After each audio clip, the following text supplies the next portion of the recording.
बचाओ योजना है। बजट में बिहार के लिए केवल झुंझुना है। यह बजट कुर्सी बचाओ बजट है। ऐसा हम नहीं कह रहे हैं, ये कहना है विपक्ष के नेताओं का। मंगलवार 23 जुलाई को मोदी सरकार के तीसरे कार्यकाल का पहला बजट पेश हुआ था।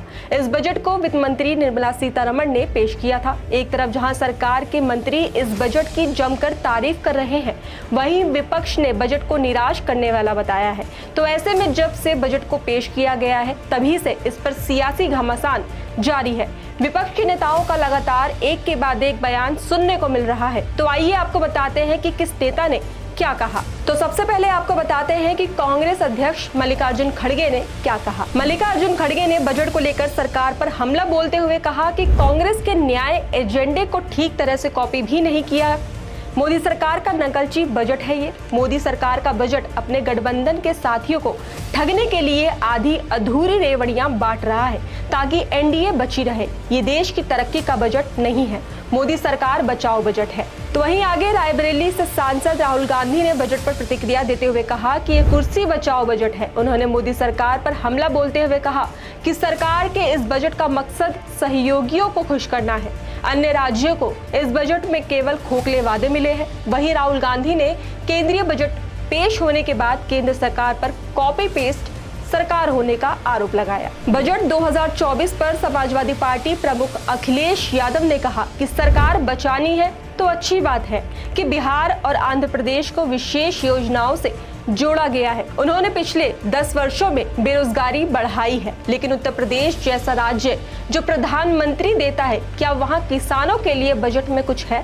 अखिलेश यादव ने केंद्रीय बजट पर कहा, जब तक किसान और नौजवानों की पक्की नौकरी का इंतजाम नहीं होगा, तब तक जनता को कोई बड़ा लाभ नहीं पहुंचेगा और सरकार महंगाई को लेकर कोई ठोस कदम नहीं उठा सकी। उत्तर प्रदेश को कुछ नहीं मिला। डबल इंजन सरकार से यूपी को डबल फायदा मिलना चाहिए था। मुझे लगता है कि लखनऊ की जनता ने दिल्ली की जनता को नाराज कर दिया है। डबल इंजन सरकार का क्या फायदा? इसके बाद टीएमसी सांसद शत्रुघ्न सिन्हा ने बजट पर कहा कि कैंसर की दवाओं या अन्य जीवन रक्षक दवाओं पर जो राहत दी गई है वो प्रशंसनीय है। ये एक सच्चाई है। बिहार को जो दिया गया है, एक निवासी के तौर पर ये अच्छा लगा, लेकिन आपको इसके लिए भुगतान करना होगा। लेकिन ये अच्छा था, बिहार को इसकी जरूरत थी और इसकी मांग भी थी। आपने आंध्र प्रदेश के लिए भी दिया है जिसकी उम्मीद थी, लेकिन आपने तेलंगाना, पंजाब और पश्चिम बंगाल के लिए क्या किया? इसके बाद बात करते हैं कि समाजवादी पार्टी की सांसद डिंपल यादव ने क्या कहा। तो उन्होंने कहा कि ये सरकार योजनाएं तो लाती है, लेकिन उन पर अमल नहीं करती है। महिलाओं को लेकर मुख्य चिंता उनकी सुरक्षा है और इस मुद्दे पर ध्यान नहीं दिया गया है। सरकार महंगाई को नियंत्रित करने के लिए कोई कदम नहीं उठाना चाहती है। ग्रामीण क्षेत्रों में क्रय शक्ति लगाकर कम होती जा रही है। बजट पर पूर्व सीएम और आरजेडी नेता राबड़ी देवी ने कहा कि राज्य में हत्याएं और चोरियां हो रही हैं, मजदूरों को उनकी मजदूरी नहीं मिल रही है, युवाओं को रोजगार नहीं मिल रहा है और किसानों की समस्याएं बरकरार है। बिहार को आवंटित 26,000 करोड़ रुपए एक झुंझुना है। तो वहीं केंद्रीय बजट पर यूपी कांग्रेस अध्यक्ष अजय राय ने कहा कि मुख्य बातें सामने आएंगी तो सरकार की पोल खुल जाएगी। सरकार गलत है और दिखावा कर रही है। इस बजट में कुछ नहीं है और ये केवल गुमराह करने वाला है। आप सांसद संजय सिंह ने कहा कि पिछले 10 सालों में करोड़ों भारतीय महंगाई से त्रस्त है। इस बार महंगाई पर लगाम लगाने के लिए क्या किया गया है, ये सभी देखेंगे। किसान लंबे समय से एमएसपी की मांग कर रहा है। एनडीए के सहयोगी भी अग्निवीर योजना को रद्द करने की मांग कर रहे हैं, लेकिन सरकार की तरफ से इन सभी मुद्दों पर कोई पहल नहीं किया जा रहा है।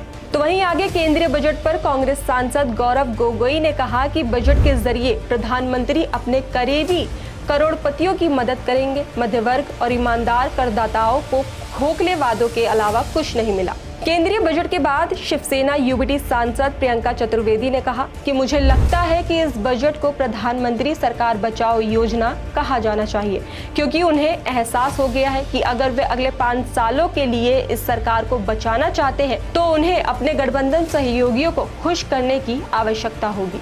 बिहार और आंध्र प्रदेश को विशेष दर्जा देने से इनकार करने के बाद उन्होंने धन दिया है। महाराष्ट्र को केंद्र द्वारा नजरअंदाज किया जा रहा है।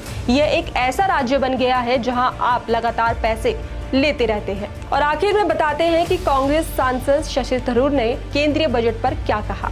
ये एक निराशाजनक बजट है। मुझे आम लोगों के सामने आने वाले प्रमुख मुद्दों के बारे में कुछ भी सुनने को नहीं मिला।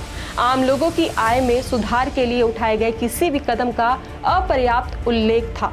जब बात गंभीर आय असमानता की आती है तो सरकार की ओर से हमें बहुत कम देखने को मिलता है। तो वहीं आपको आगे बता दें कि बजट को लेकर आज यानी बुधवार से संसद में बजट पर चर्चा है।